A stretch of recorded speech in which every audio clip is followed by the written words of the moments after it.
stay safe from coronavirus. Now, Suud Olat was barely a few months old when his family sought refuge at the Dadaab refugee camp in Kenya after fleeing from civil war in Somalia in 1991. For 20 years, he lived in squalid conditions at the camp, surviving on food rations from the United Nations until 2011, when he got the chance to travel abroad to the United States. Today, Suud is 29 years old and in line to become a Ward 6 Council member in the Minneapolis City Council, Minnesota, inspired by the tribulations he went through as a refugee in Dadaab and the undying urge to touch lives. Olat is venturing into politics to help change the lives of Minnesotans of different backgrounds in Ward 6 and spread the change and momentum globally. Well, Suud Olat now joins us live here on Bottom Line Africa from the city of Minneapolis in Minnesota to highlight his inspirational story on the heels of World Refugee Day, which was celebrated on Saturday. Suud, many thanks for joining us on Bottom Line Africa today. This comes just 2 days after the world celebrated World Refugee Day. You are a perfect example that refugees can have hope for a better life. Speak to us about your experience as the world celebrated World Refugee Day 2 days ago. Thank you, Michelle, for having me. I am extremely happy that I joined you today in this significant day for many refugees around the world. And it's been June 20 is the day I still remember, since I was a refugee in Kenya for that long time. So I'm happy. Thanks for having me today. I want to speak about your journey, Suud, because while we were marking World International Day, the conversation was around ensuring that refugees move more towards self-reliance and being less dependent on humanitarian aid. But you've written very clearly that there is literally nothing to celebrate on World International Day if governments across the world are not committed to ensuring that refugees have better lives.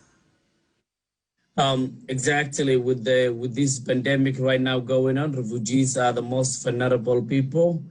For the past 10 years, global refugee crisis has been growing every day, and the world leaders did nothing or did little about bringing durable solutions for the refugee crisis, and whether it's a resettlement or whether refugees going back to their home countries or integrate into the hosted countries. So none of that happened, and it's the plight of the refugees. It's something that have impacted millions of refugees worldwide.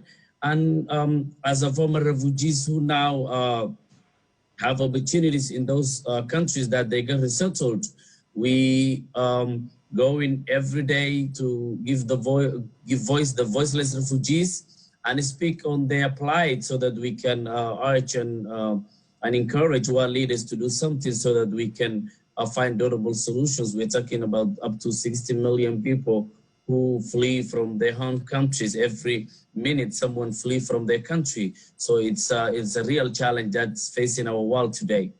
When we take a look at Kenya's Dadaab and Kakuma camps, I mean, hundreds of thousands of families live in these areas. And you take a look at the annual turnover of the businesses in these areas, it runs into millions of dollars annually. So it means that the refugee population, at the end of the day, brings to the host countries talent. They bring social capital. They bring skills that can be used to enhance the situation in these societies. What would you say that governments across the world, especially in Kenya, need to do to ensure that refugees then can be less reliant on humanitarian aid?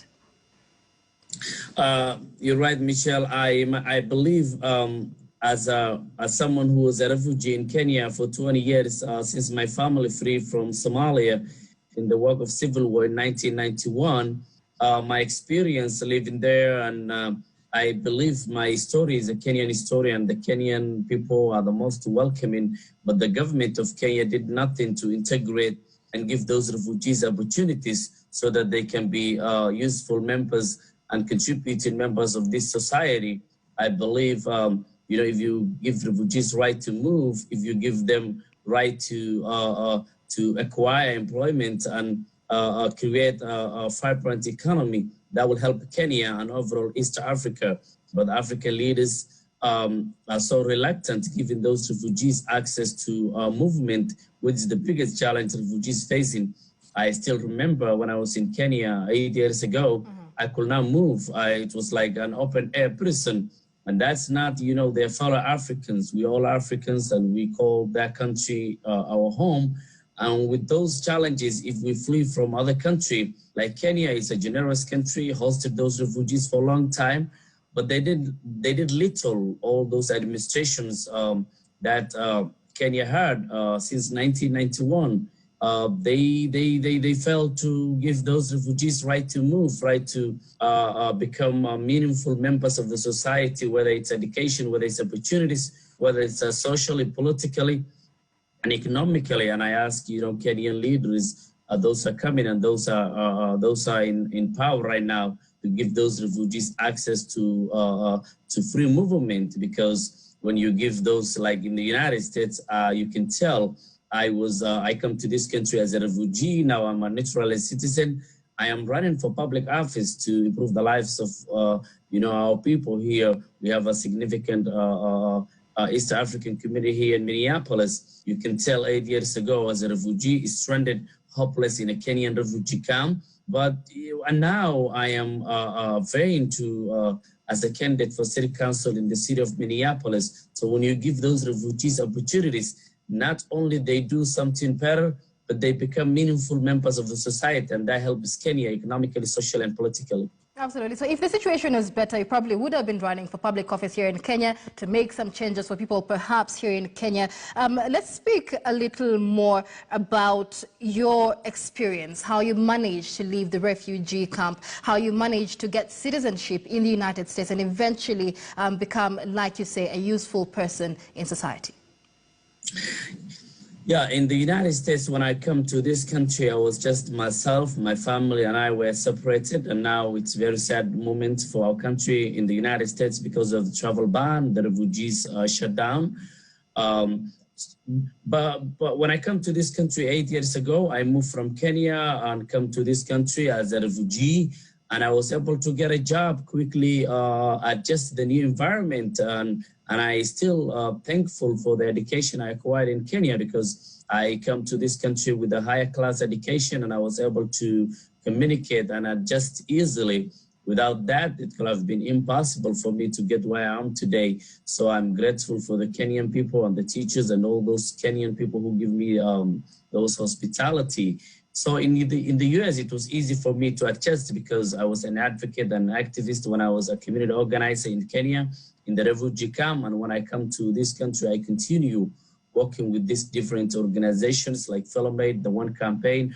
All this give me to give a voice, my voiceless. And when I become when I acquired my citizenship, the moment I obtained my citizenship, I become an active member of this community here in Minneapolis. And now I am a candidate for Minneapolis City Council special election, which is taking place in August 11, 2020. So you can tell 8 years is a short period of time, but you know what I've achieved, it was would have been impossible without the dedication I had and my leadership when I moved to this country. So it's still it requires, you know, countries to support and give opportunity to those refugees so that they can become meaningful members of the society, like I did in the US in that short period of time.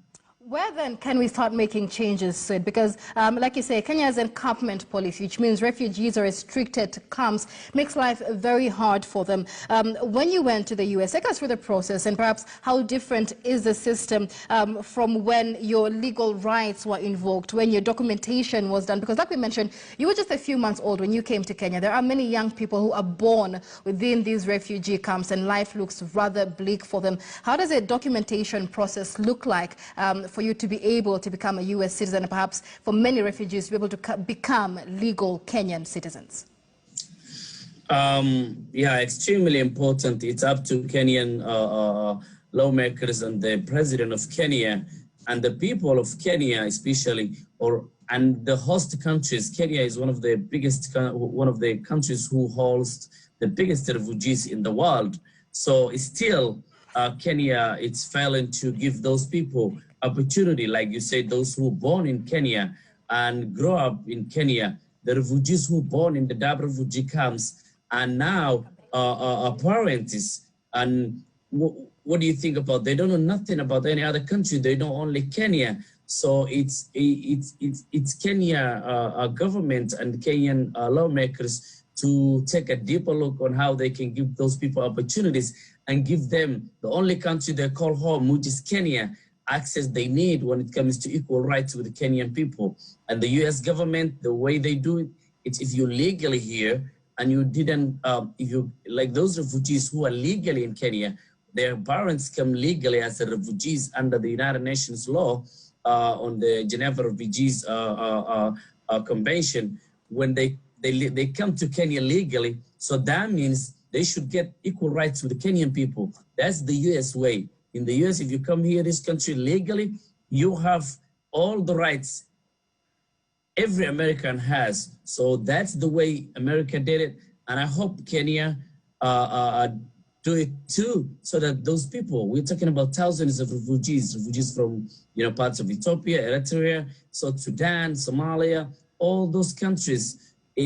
Those refugees are fellow Africans, and we are one community, one world, and one African continent. So it's young people who are stranded and hopeless in the refugee camps. They should be getting opportunities for higher education beyond secondary education, and opportunities so that they can contribute Kenya's economy. They have the ability, they have the potential, they have the motivation.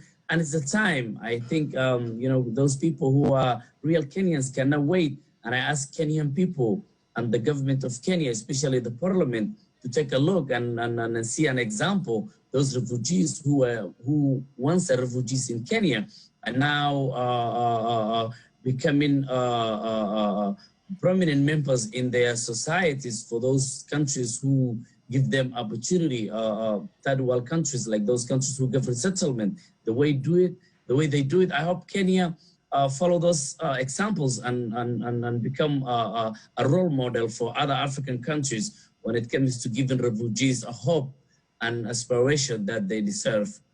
All right, so from the Dadaab camp to city ward candidature in Minneapolis. But away from that, Suud, let's speak about the recent violent and chaotic scenes that have been witnessed in Minnesota following the death of George Floyd and later Rayshard Brooks in police custody. Many have said that these images for refugees are bringing back the unrest or memories of the unrest that they fled from their home countries. How is the situation today?